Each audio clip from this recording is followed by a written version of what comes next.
RTI media. నమస్కారం, వార్తలకు స్వాగతం. ముందుగా ముఖ్యాంశాలు. మంత్రి నారా లోకేష్ మీడియా సమావేశం, పలు అంశాలపై వివరణ.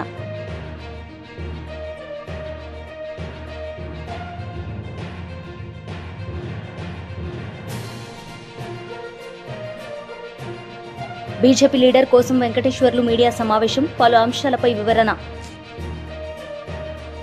మంత్రి నారా లోకేష్ మీడియా సమావేశం నిర్వహించారు. ఈ సందర్భంగా ఆయన మాట్లాడారు. నాకు పర్మిషన్స్కి వచ్చి అన్ని పాఠశాలలు రిజెక్ట్ కొట్టాను అనుకోండి, ప్రైవేట్ పాఠశాల పర్మిషన్ అన్ని రిజెక్ట్ కొట్టాను, ఆటోమేటిక్ నాకు పెరుగుతుంది కదా. కానీ దొడ్డిదారిని చేసినట్టు అవుతుంది కదండి. మేము క్వాలిటీ పెంచకుండా ప్రైవేట్ పాఠశాలలు నేను పర్మిషన్ ఇవ్వకపోతే నష్టపోయేది ఎవరు? పిల్లలు నష్టపోతారండి. సో నేను నాణ్యత పెంచాలి. ప్రైమరీ స్కూల్లో 1 క్లాస్ 1 టీచర్.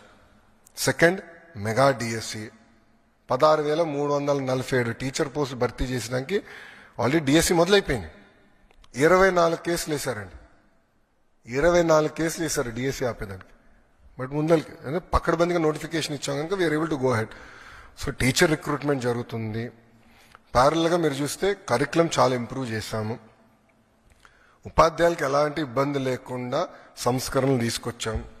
సో వాళ్ళందరినీ భాగస్వామ్యం చేశాం.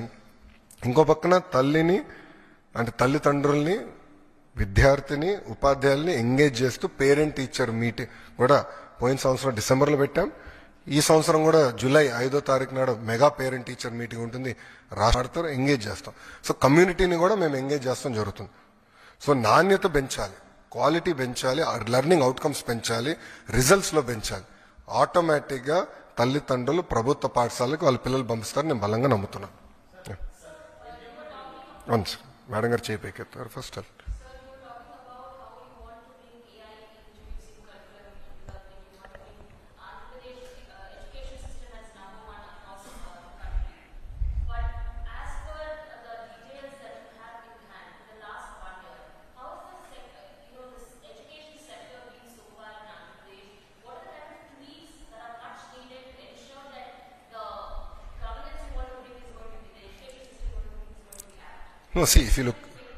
If you look at it, in the last 1 year, we didn't change the fundamental structures because this government came only in the month of June.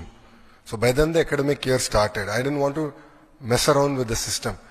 I took an objective evaluation on the reforms, and whatever worked, whatever reforms that were taken in the past which are working, we continued. Whatever reforms I believed were not in the interest of the students or children, we have withdrawn, number one. So if you look at it, I didn't get the benefit of the full year. However, we've had certain action plans to improve our performance in terms of marks. So if you look at our inter or 10th, government schools have done definitely far better than they did in the past. That is first one. However, in the last 1 year, the structural reforms which we believe are very important to strengthen government schools is what we started. So if you look at our 1 class 1 teacher policy, which I believe is very, very important, strengthening our high schools, recruitment of our teachers, all this work has started. Parallelly, what we have done is we have built an app called LEAP app, Learning Excellence of Andhra Pradesh, where the teacher, the parent, the student will be integrated. We are going to use prescriptive homework for every child. We are going to give prescriptive homework from government. And any subjects that the child is weak in, based on our assessment, we want to push summary videos through that app so that the child can look at the video, learn, understand the basics a tad bit better. And all this is going to be the property of government of Andhra Pradesh. So we are really working in a very systematic manner to build such kind of infrastructure and all that. As far as introduction to certain subjects, there's been a lot of debate internally on life skills. How do you balance a budget? How do you what does it take to do agriculture? What is AI? How do you use AI better?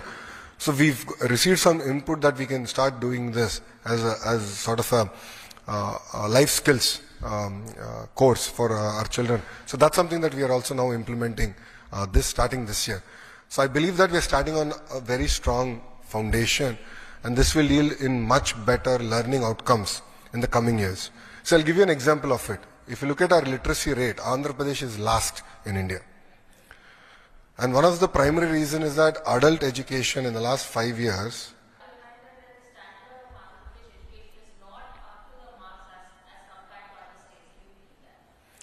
I believe that the earlier government didn't do what it's supposed to do. I think it's very easy to blame a system, blame officials, blame teachers. I don't think that's the case. I believe the case is lack of motivation, direction from the leader. See, end of the day, the captain of the ship has to give guidance, direction. The earlier guidance, direction of the government was only to push a button. And please explain this to me. How does a chief minister review education department in 1.5 hours? It is impossible. It is simply impossible. So they never went into depth. They never went into basics. They never understood it well. They said, all they thought was, we'll push a button, results will come. Spending went up, but learning outcomes went down. And that's an example. So we have a strong captain. Our chief minister is quite clear. He motivates us day in, day out. He drives us like there's no tomorrow. And there are clear KPIs now identified for us to deliver as far as my ministries are concerned. And we are focused on delivering that. YSRCP మహిళా విభాగం రాష్ట్ర అధ్యక్షురాలు MLC వరదు Kalyani press meet నిర్వహించారు. ఈ సందర్భంగా ఆమె మాట్లాడారు. అవసరం ఉందని తెలియజేస్తున్నాను. ఎప్పటికైనా డైవర్షన్ పాలిటిక్స్ ఆపి పాలన మీద దృష్టి పెట్టాల్సిందిగా చంద్రబాబు నాయుడు గారికి, ఈ కూటమి ప్రభుత్వంలో పెద్దలకి, మంత్రులకి తెలియజేస్తూ ఉన్నాను. అసలు ఈ ఏడాదిలో తల్లికి వందనం ఎవరికి ఇచ్చారు మీరు? అసలు ఒక్కరికైనా ఇచ్చారా? ఈ ఏడాది గడిచింది 12 నెలల్లో. అలాగే తీసుకుంటే ఫ్రీ బస్సులో ఏ మహిళకి ఎక్కించారు ఈ ఏడాది కాలంలో? అలాగే తీసుకుంటే 3 గ్యాస్ సిలిండర్స్ ఎవరికి ఇచ్చారు? ఒక్క గ్యాస్ సిలిండర్ ఇచ్చి చేతులు దులుపుకున్న పరిస్థితి మనం అందరము చూసాము. ఈ ఏడాదిలో తీసుకుంటే నిరుద్యోగ భృతి ఒక్కరికైనా ఇచ్చారా? అలాగే 50 ఏళ్ళకే ఫెన్షన్ అని చెప్పారు కదా బీసీ, ఎస్సీ, ఎస్టీ, మైనారిటీ మహిళలకి, ఒక్కరికైనా ఇచ్చారా అని నేను అడుగుతూ ఉన్నాను. ఆడబిడ్డ నిధి 19 సంవత్సరాల నుంచి 59 సంవత్సరాల మధ్య ఉన్న మహిళలకి ఆడబిడ్డ నిధి ఇస్తామన్నారు కదా, ఒక్కరికైనా ఇచ్చారా అని నేను అడుగుతున్నాను. అసలు ఈ రాష్ట్రంలో ఈ ఏడాది కాలంలో పేదలకు 1 సెంటు భూమైనా ఇచ్చారా అని అడుగుతున్నాను. అమరావతిలో జగనన్న ఇచ్చిన 50,000 మందికి ఇళ్ల పట్టాలు ఇస్తే వాటిని ఈరోజు రద్దు చేయడం జరిగింది ఈ కూటమి ప్రభుత్వం అధికారంలోకి వచ్చాక. వీళ్ళు పేదల గురించి మాట్లాడుతూ ఉంటే ప్రజలు నవ్విపోతూ ఉండే పరిస్థితి మనం చూస్తూ ఉన్నాము.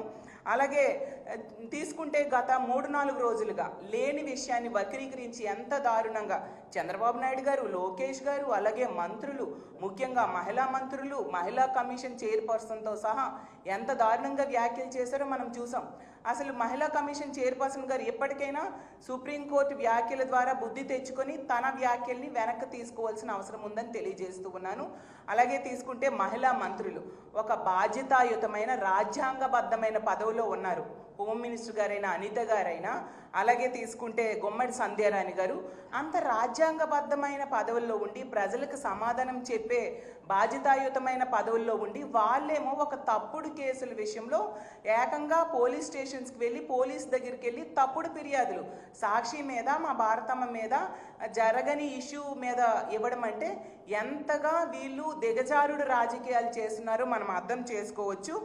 అసలు మీరు ఇప్పుడు ఏం అంటే ఎంత దారుణంగా లేని ఇష్యూని వక్రీకరించినందుకు ఈ మంత్రులు, హోమ్ మినిస్టర్ గారైనా, అలాగే గుమ్మడి సంధ్యారాణి గారైనా వీరందరూ కూడా ఎంత దారుణంగా వక్రీకరించి లేని విషయం గురించి అంత రాద్ధాంతం చేశారు కదా. మరి ఇప్పుడు మీరు రాజీనామా చేస్తారా మీ పదవులకి? మీరు తప్పుడు ప్రయత్నం చేసినందుకు మీ విజ్ఞతకే వదిలేస్తూ ఉన్నాము. ఎప్పటికైనా మేము తెలియజేసేది ఏంటంటే ఇలాంటి తప్పుడు ఆరోపణలు మానుకోండి. రెడ్ బుక్ రాజ్యాంగం మీద పెట్టిన దృష్టి, అక్రమ కేసుల మీద పెట్టిన దృష్టి, అక్రమ అరెస్టుల మీద పెట్టిన దృష్టి తగ్గించి అది మానుకొని మీరిచ్చిన హామీలు అమలు చేయడం మీద దృష్టి పెట్టండి. మహిళల రక్షణ మీద దృష్టి పెట్టండి. అలాగే ఈరోజు తీసుకుంటే ధరలు విపరీతంగా పెరిగిపోయాయి. ప్రజలు బ్రతకడమే కష్టంగా ఉంది. కాబట్టి ధరలు తగ్గించడం మీద మీరు దృష్టి పెట్టండి. ముఖ్యంగా మహిళల మాన ప్రాణాలు రక్షణ మీద దృష్టి పెట్టాల్సిందిగా నేను కోరుతున్నాను. వల్ల మహిళలు ఇంట్లో ఉండాలన్నా భయపడుతున్నారు, బయటికి వెళ్ళాలన్నా భయపడుతూ ఉన్నారు. ఈరోజు రోజుకు తీసుకుంటే 70-80 కేసులు నమోదవుతున్నాయి మహిళల మీద అఘాయిత్యాలు జరుగుతున్నాయని. అంటే గంటకు 3-4 కేసులు నమోదవుతూ ఉన్నాయి. ఇంత ఘోరంగా మహిళల మాన ప్రాణాలని గాలికి వదిలేశారు. దాని మీద మీరు దృష్టి పెట్టండి. సూపర్ 6 ఇవ్వకుండానే నిన్న చంద్రబాబు నాయుడు గారు మేము సూపర్ 6 చేసేసామని పచ్చి అబద్ధాలు చెప్తూ ఉన్నారు. అంటే ప్రజలు చెవిలో పూలు పెట్టుకొని ఉన్నారా అని నేను అడుగుతూ ఉన్నాను.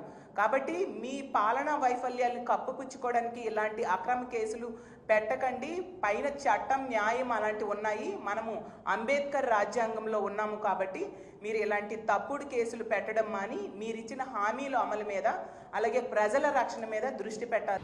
మాజీ మంత్రి వేముల ప్రశాంత్ రెడ్డి మీడియా సమావేశం నిర్వహించారు. ఈ సందర్భంగా ఆయన మాట్లాడారు.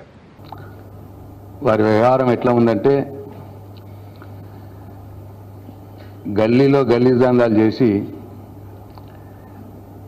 ఢిల్లీలో గులాంగిరి చేస్తున్నట్టు ఆయన వ్యవహారం ఉంది. ఎందుకంటే ఆయన మాటలే పాపం. ఆయన 2 రోజులుగా ముఖ్యమంత్రిగా మంత్రులకు తన శాఖను తాను ఇచ్చుకోలేని స్థితిలో 2 రోజులుగా ఢిల్లీలో పడగాపులు కాసి వాళ్ళ అధినాయకుల అపాయింట్మెంట్లు కూడా దొరకని నిస్సహాయ స్థితిలో, నిజానికి వాస్తవంగానైతే రేవంత్ రెడ్డి గారు బీజేపీ ఒకటి.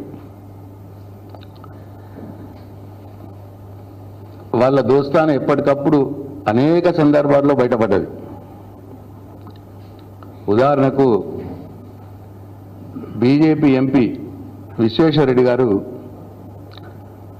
మీడియాలో చెప్పినాడు, రేవంత్ రెడ్డి గారు కాంగ్రెస్ పార్టీ తరఫున వీక్ క్యాండిడేట్లను మొన్న ఎంపీ ఎన్నికల్లో నిలబెట్టి మా బీజేపీ ఎంపీలు గెలవడానికి హెల్ప్ చేసినారు అని చెప్పి బీజేపీ ఎంపీ విశ్వేశ్వరరెడ్డి గారు స్వయంగా చెప్పినారు మీడియాలో. ఆయన చెప్పిన దాంట్లో వాస్తవం ఉంది నిజంగా. ఎందుకంటే మొన్నటి జరిగిన ఎంపీ ఎన్నికల్లో చూసుకుంటే మల్కాజ్గిరి పార్లమెంట్ బీజేపీ అభ్యర్థి గెలవటానికి సహాయపడ్డది రేవంత్ రెడ్డి. అట్లనే అది వేరే పార్టీల నుంచి తీసుకొచ్చి, మళ్ళీ వేరే పార్టీల నుంచి వేరే ప్రాంతం నుంచి తీసుకొచ్చి ఈటల రాజేందర్ గారు బలమైన నాయకుడు, ఆయన ఎదురుగా బలహీన అంటే నా ఉద్దేశం ఆ ప్రాంతానికి సంబంధం లేని వ్యక్తిని తీసుకు. జీవన్ రెడ్డి గారిది కరీంనగర్ జిల్లా. ఆయన కరీంనగర్లో బండి సంజయ్ గారి మీద పోటీ చేసే అవకాశం ఇస్తే కాంగ్రెస్ పార్టీకి బెటర్ క్యాండిడేట్. ఆయన కరీంనగర్లో ఇవ్వకుండా అక్కడ వెల్చాల రాజేంద్రరావు గారిని, ప్రత్యక్ష రాజకీయాలతో సంబంధం లేనటువంటి వ్యక్తిని, బండి సంజయ్ మరి ఆయన కూడా బలమైన నాయకుడు, ఆయన మీద వీక్ క్యాండిడేట్ని పెట్టి బండి సంజయ్ గెలవడానికి కారణమైంది. మళ్ళీ జీవన్ రెడ్డి గారిని ఏం చేశాడు, కరీంనగర్లో పెట్టాలి ఆయన్ని, పెడితే అక్కడ బెటర్ క్యాండిడేట్ కరీంనగర్లో కాంగ్రెస్ పార్టీకి తీసుకొచ్చి నిజామాబాద్లో పెట్టినారు. మళ్ళీ నిజామాబాద్ ఆయన వీక్ క్యాండిడేట్. ఆయన నిజామాబాద్ పార్లమెంటు నియోజకవర్గంలో 5 అసెంబ్లీ నియోజకవర్గాలకు ఆయనకు సంబంధం లేదు. ఆయన్ని పెట్టి అరవింద్ని గెలిపేయడానికి కారణమైంది రేవంత్ రెడ్డి. అక్కడనేమో బండి సంజయ్ని గెలిపేయడానికి కారణమైంది కరీంనగర్లో. అట్లనే సికింద్రాబాద్ అప్పటిదానిక బీఆర్ఎస్ పార్టీలో ఉన్నటువంటి ఎమ్మెల్యేగా ఉన్నటువంటి వ్యక్తిని తెల్లారి కాంగ్రెస్ పార్టీ టికెట్ ఇప్పించినారు రేవంత్ రెడ్డి. అంటే బీఆర్ఎస్ ఎమ్మెల్యేని కాంగ్రెస్ పార్టీ ఎంపీ అభ్యర్థిగా నిలబెడితే ప్రజలు నమ్ముతారా? కావాలనే అటు కిషన్ రెడ్డి గారిని గెలిపించాలి, బీజేపీ ఎంపీని గెలిపించాలని రేవంత్ రెడ్డి గారి ప్రయత్నం చేసిండు. కిషన్ రెడ్డి గారు గెలిచిపోయినాడు. అట్లనే మెదక్లో రఘునందన్ రావు గారి మీద అప్పటి మటుకు ఎమ్మెల్యే ఎలక్షన్ కానీ ఎంపీ ఎలక్షన్లు కానీ అనుభవం లేనటువంటి ఒక యువకుణ్ణి నిలబెట్టి రఘునందన్ రావు గారు బీజేపీ ఎంపీగా మెదక్ నుంచి గెలవటానికి సహాయపడ్డాడు రేవంత్ రెడ్డి. అట్లనే ఆదిలాబాద్లో నరేష్, ఆయన మాజీ మంత్రి, మాజీ ఎంపీ నగేష్, ఆయన మీద అప్పటి మట్టుకు అసలు ఏ ఎలక్షన్లో పార్టిసిపేట్ చేయని, అంటే ఎమ్మెల్యే ఎంపీ ఎలక్షన్లో నిలబడినటువంటి ఒక వ్యక్తిని తీసుకొచ్చి BJP leader Solanki Srinivas media సమావేశం నిర్వహించారు. ఈ సందర్భంగా ఆయన మాట్లాడారు. ఇది వాస్తవం కాదా గతంలో ప్రతిపక్ష నాయకుడిగా ఉన్నప్పుడు లేదా కాంగ్రెస్ పార్టీ ఎన్నికల సందర్భంగా ఇచ్చినటువంటి హామీలను చూస్తూ ఉంటే, లేకపోతే ముఖ్యమంత్రి అయినటువంటి తొందరలో తాను చేసినటువంటి హడావుడిని చూసినటువంటి ప్రజలు ఆహా ఓహో అని అనుకున్నారు. సోషల్ మీడియాలో వాళ్ళ పార్టీకి సంబంధించినటువంటి కార్యకర్తలు కావచ్చు, లేకపోతే రేవంత్ రెడ్డి గారి అభిమానులు సానుభూతి పరులు అయితే తాను రాసినటువంటి రాతలు చేష్టలను చూసి ఆయన ఒక వీరుడు ధీరుడు అని అనుకున్నారు. కానీ ఇదంతా కాదని అతి తక్కువ కాలంలోనే దేశ చరిత్రలోనే అతి తక్కువ కాలంలో ఇంత ఘోరంగా ఇంత విఫలమైనటువంటి రాజకీయ నాయకుడిగా ముఖ్యమంత్రిగా రేవంత్ రెడ్డి గారు అపఖ్యాతిని మూటగట్టుకున్నారు. తన పాలనా వైఫల్యము ఎంత స్పష్టంగా కనిపిస్తూ ఉంది నేడంటే, దాదాపు తాను ముఖ్యమంత్రి అయినటువంటి 2.5 సంవత్సరాలలో అధికారులను ట్రాన్స్ఫర్ చేయడం ఏదైతే ఉందో, కనీసం కొత్తగా వచ్చినటువంటి అధికారులు కావచ్చు, ఆ పోస్టు నుండి పోతున్నటువంటి అధికారులు ఎవరైతే ఉన్నారో వాళ్ళకు అక్కడ జరుగుతున్నటువంటి నిర్ణయాలు ఏం జరుగుతున్నాయి అనేటువంటిది కనీస అవగాహన లేకుంటే ముందే మళ్ళీ ఇంకో ట్రాన్స్ఫర్ ఆర్డర్స్ వస్తూ ఉన్నాయి. అందులో భాగంగానే నిన్న కూడా భారీ పెద్ద మొత్తంలో ఐఏఎస్ అధికారుల యొక్క ట్రాన్స్ఫర్స్ జరిగినాయి. ఇది ఈరోజు కాదు, మొట్టమొదటగా తాను ముఖ్యమంత్రి అయిన తర్వాత 2024 జనవరి 3వ తారీఖు నాడు ఈ ఐఏఎస్ అధికారుల బదిలీల పర్వం అనేటువంటి కొనసాగింది.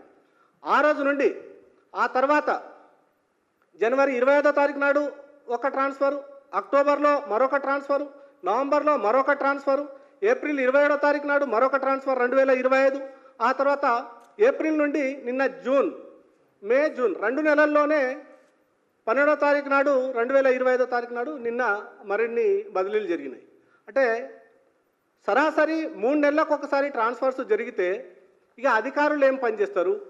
అక్కడ కొత్తగా వచ్చినటువంటి అధికారి కనీసం తన కుర్చీలో తాను సర్దుకోకముందే మళ్ళీ ఇంకొక ట్రాన్స్ఫర్ ఆర్డర్ రావడం ఏదైతే ఉందో, అది అటు ముఖ్యమంత్రి గారికి కావచ్చు, ఆ పాలనా అధికారికి కావచ్చు, ఏమాత్రం అవగాహన రాకంటే ముందే ట్రాన్స్ఫర్లు కావడంతో ప్రజల యొక్క అర్జీలు ఏవైతే ఉంటాయో, ప్రజల యొక్క సమస్యలు ఏవైతే ఉంటాయో, ప్రజల యొక్క కష్టాలు ఏవైతే ఉంటాయో వాళ్ళు చెప్పుకుందామంటే కూడా ఒక అధికారి మారిపోయిన తర్వాత మళ్ళీ ఆ సమస్య మొదటికి రావడం, ప్రజల కష్టాలు ప్రజల ఇబ్బందులు ఎక్కడేసిన గొంగడి అక్కడిగానే మారిపోతా ఉన్నది రేవంత్ రెడ్డి గారి యొక్క పాలనా వైఫల్యం, తాను తీసుకుంటున్నటువంటి విఫలమైనటువంటి నిర్ణయాల కారణంగా.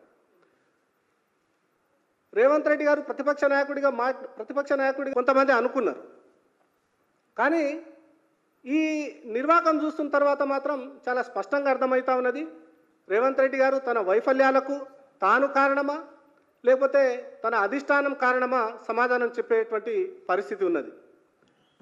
ఎందుకంటే ఒక్కటి, మొన్న కూడా ఏదో ఒక సభలో మాట్లాడుతూ నేను ఫలానా చోట చదువుకున్నాను, ఫలానా చోట ఓనమాలు నేర్చుకున్నాను, ప్రస్తుతానికి ఉద్యోగమేమో మా నాయకుడి దగ్గర పనిచేస్తున్నా అని చెప్పారు. మీరేమో ఆ నాయకుడి దగ్గర పనిచేస్తా అని చెప్తారు. మీ నాయకుడేమో ఒక భావజాలం కలిగినటువంటి వ్యక్తుల చేతుల్లో బందీగా ఉన్నారు. ఆ బందీగా ఉన్నటువంటి వ్యక్తి యొక్క చెప్పు చేతుల్లోనే తోలు బొమ్మలుగా మీరు ఆడుతూ ఉన్నారు. ఇదంతా తెలంగాణ ప్రజలకు గుదిబండగా మారుతూ ఉన్నది. మీరు ఒక రాజకీయ నాయకుడి దగ్గర ఉద్యోగం చేస్తున్నా అంటే మీకు ఓట్లేసి గెలిపించినటువంటి తెలంగాణ ప్రజలను అవమానించినట్టుగా. కాంగ్రెస్ లీడర్ రాజేంద్ర పాల్ గౌతమ్ మీడియా సమావేశం నిర్వహించారు. ఈ సందర్భంగా ఆయన మాట్లాడారు. विपक्ष के नेता राहुल गांधी जी का, प्रियंका जी का, वेणुगोपाल जी का, माकन जी का और तमाम अपनी लीडरशिप का धन्यवाद करूंगा कि उन्होंने मुझे भारतीय राष्ट्रीय कांग्रेस की ऐसी डिपार्टमेंट का चेयरमैन बनाया और मुझे मौका दिया कि मैं पूरे भारत में जो वंचित वर्ग है, अनुसूचित जाति, जनजाति, पिछड़े वर्ग और माइनॉरिटी के लोग, जो सताए हुए लोग हैं, जिनको आज सरकार जिनके बीच भय पैदा करके, हिंदू मुसलमान करके, जाति पूछकर मारने वाले को संरक्षण देकर सरकार बढ़ावा दे रही है, उनके खिलाफ सामाजिक न्याय की इस लड़ाई को, संविधान को बचाने की इस लड़ाई को जो आदरणीय राहुल गांधी जी, खड़गे जी लेके चल रहे हैं, उस लड़ाई को आगे बढ़ाने में उसका सहभागी बनने का जो मुझे मौका दिया, इसके लिए मैं कांग्रेस लीडरशिप को धन्यवाद करता हूं।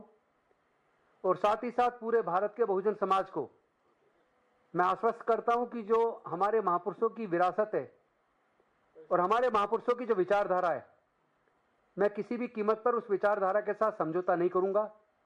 अपने महापुरुषों की विचारधारा को आगे बढ़ाऊंगा। और मैं जानता हूं कि जब तक कांग्रेस ताकतवर थी तब तक हमारे लिए बहुत अच्छी अच्छी योजनाएं बनी। डॉक्टर बाबा साहेब अम्बेडकर जी को संविधान सभा का निर्माण समिति का चेयरमैन बनने का मौका मिला। पूरे भारत को इतना खूबसूरत संविधान मिला और संविधान के माध्यम से उन्होंने तमाम जाति वर्ग के लोगों को एक श्रेणी में लाकर बराबर खड़ा कर दिया। चूंकि मनुस्मृति में देश की महिलाएं, अछूत, शूद्र, इन सब लोगों को मानवता के दर्जे से वंचित रखा, लेकिन उस मनुस्मृति को खत्म करके डॉक्टर बाबा साहेब अम्बेडकर जी के संविधान ने देश में निष्पक्ष रूप से जाति धर्म का बंधन काटते हुए औरत मर्द के बीच के उस अंतर को भी खत्म करते हुए सबको संविधान की नज़र में बराबर किया और सबको one man one vote one value ये अधिकार दिया। और आप जानते हैं कि कांग्रेस के टाइम पर ही ट्राइबल सब प्लान और शेड्यूल कास्ट सब प्लान बना, जिसमें बजट में प्लान बजट में जनसंख्या के हिसाब से बजट का प्रोविजन किया। 20 सूत्री कार्यक्रम में बहुत सारे लोगों को खेत की जमीन के पट्टे मिले, रेजिडेंशियल प्लॉट के पट्टे मिले। पहले बैंक प्राइवेट होते थे, इंश्योरेंस कंपनी प्राइवेट होती थी, लेकिन इंदिरा जी के टाइम पर उनका राष्ट्रीयकरण हुआ और करोड़ों लोगों को रोजगार मिला। सैकड़ों PSUs बनाए, उनके अंदर भी करोड़ों लोगों को रोजगार मिला। लेकिन जब से कांग्रेस कमजोर हुई उसके बाद से धीरे धीरे हम देख रहे हैं कि जो अधिकार डॉक्टर बाबा साहेब अंबेडकर जी ने अपने 5 బీజేపీ లీడర్ కోసం వెంకటేశ్వర్లు మీడియా సమావేశం నిర్వహించారు. ఈ సందర్భంగా ఆయన మాట్లాడారు. అక్కడ ఉన్నటువంటి ప్రజలలో తీవ్రమైనటువంటి వ్యతిరేకత వచ్చి కులాల మధ్య కొట్లాటలు వచ్చేసి ఎక్కడికక్కడ అన్రెస్ట్ అయ్యేటువంటి పరిస్థితి వచ్చినప్పుడు దాన్ని పక్కకు పెట్టినటువంటి పరిస్థితి స్పష్టం. తర్వాత తెలంగాణలో కులగణన చేసినామని చెప్పేసి ముఖ్యమంత్రి రేవంత్ రెడ్డి గారు ఘనంగా చెప్పుకొని మరొక నాటకానికి తెరదీసింది. అయితే ఇక్కడనే కాంగ్రెస్ పార్టీ నాటకాలన్నీ కూడా బయటపడతా ఉన్నాయి. 2011లో యూపీఏ ప్రభుత్వం సోషియో ఎకనామిక్ సర్వేని 10 సంవత్సరాలు అంటే 14 వరకు ఎందుకు బయట పెట్టలేదో వాళ్ళు ఇంతవరకు స్పష్టమైనటువంటి సమాధానం చెప్పలేకపోతా ఉన్నారు. కేంద్ర ప్రభుత్వం ఇప్పుడున్నటువంటి ఎన్డీఏ ప్రభుత్వం 2024-26లో కులగణన జనగణనతో పాటు చేస్తామని చెప్పిన తర్వాత ఇంకా కాంగ్రెస్ పార్టీకి ఆర్భాటం ఎక్కువైపోయింది. రాహుల్ గాంధీ అయితే అసలు మామూలుగా ఆరాటపడతలేడు. ఆరాటం తెలంగాణలో చూపించాలని చెప్పేసి మేము కోరుతా ఉన్నాం. అయితే తెలంగాణలో చేసినటువంటి కులగణన అని చెప్పుకుంటున్నారు. వాస్తవానికి అది కులగణన కాదు, అది కేవలం కుల సర్వే మాత్రమే. అయితే దీంట్లో తెలంగాణలో చేసినటువంటి కుల సర్వే ఏదైతుందో క్యాస్ట్ కులాల ప్రాతిపదికన ఎక్కడ ఏం జరిగినాయి, ఎన్ని కులాల ఏ కులం జనాభా ఎంత ఉంది అనేది క్లాసిఫికేషన్ చేయలే. కేవలం తరగతుల వారీగా మాత్రమే చేసిండ్రు. బీసీలు ఎంత, ఎస్సీలు ఎంత, ఈ రకంగా చేసిండ్రు తప్ప ఏ క్యాస్ట్ ఎంత ఉంది, ఏ కులం ఎంత ఉంది అనేటువంటి బీసీల యొక్క లెక్కలు సంపూర్ణంగా ఎక్కడ కూడా చెప్పేటువంటి ప్రయత్నం చేయలే. ఎందుకు బయట పెడతలేరు కులాల వారీగా జనాభాని అనేది ఇవాళ ఇక్కడ బీసీ సంఘాలు కానీ అందరు కానీ ప్రశ్నిస్తున్నటువంటి విషయం. అందరికి అనుమానాలు కూడా అక్కడనే కనబడతా ఉన్నాయి. మీరు కులాల లెక్కలు చేయలేదా? మరి రేవంత్ రెడ్డి గారు కులాల లెక్కలు చేయలేదా, లేకపోతే చెప్పడానికి భయపడతా ఉండా? ఎందుకు చెప్పలేకపోతుర్రు? ఈ విషయం స్పష్టం చేయాలని చెప్పేసి మేము డిమాండ్ చేస్తా ఉన్నాం. తర్వాత బీసీ జనాభా ఆశ్చర్యపోతాం మనం. 1986లా మురళీధర్ రావు కమిటీ ఆ రోజే 52% బీసీ జనాభా ఉన్నదని చెప్తే, అంటే ఇప్పటికీ 86 నుంచి ఇప్పటికీ ఎన్ని సంవత్సరాలు అవుతుంది? సుమారుగా 40 సంవత్సరాలు. 40 సంవత్సరాలలో బీసీ జనాభా 46% ఎందుకు తగ్గుతుంది 52 నుంచి? ఎప్పుడైనా జనాభా పెరుగుతుంది కానీ జనాభా శాతం ఎందుకు తగ్గింది? దీని విషయం కూడా రేవంత్ రెడ్డి గారి సర్కారు లేకపోతే స్పష్టం చేయాలని చెప్పేసి మేము డిమాండ్ చేస్తా ఉన్నాం. తర్వాత ముస్లిమ్స్, నేను అనుకుంటా ప్రపంచంలో ఎక్కడ కూడా హిందూ ముస్లింలు, BC Muslims, OC Muslims, Muslims అంటే బీసీ ముస్లింలు, ఓసీ ముస్లిమ్స్ అని చెప్పేసి కేటగిరీ ఏ ముల్లాలు ఏ మౌలానాలు కూడా చేయలే ఇప్పటివరకు. ఎక్కడ కూడా మనకు కనపడది. రేవంత్ రెడ్డి గారు మాత్రమే బీసీ ముస్లిమ్స్లు, ఓసీ ముస్లిమ్స్ అని చేశారు. మరి ఈయన ఎక్కడ చదివిండో, ఏ దాంట్లో నుంచి తీసుకున్నాడో అది అర్థం కాకుండా, అది కూడా బీసీలలో 10% ముస్లిమ్స్ ఉన్నారని చెప్పేసి యాడ్ చేసి బీసీ. వార్తలు ముగించే ముందు ముఖ్యాంశాలు మరోసారి. మంత్రి నారా లోకేష్ మీడియా సమావేశం, పలు అంశాలపై వివరణ.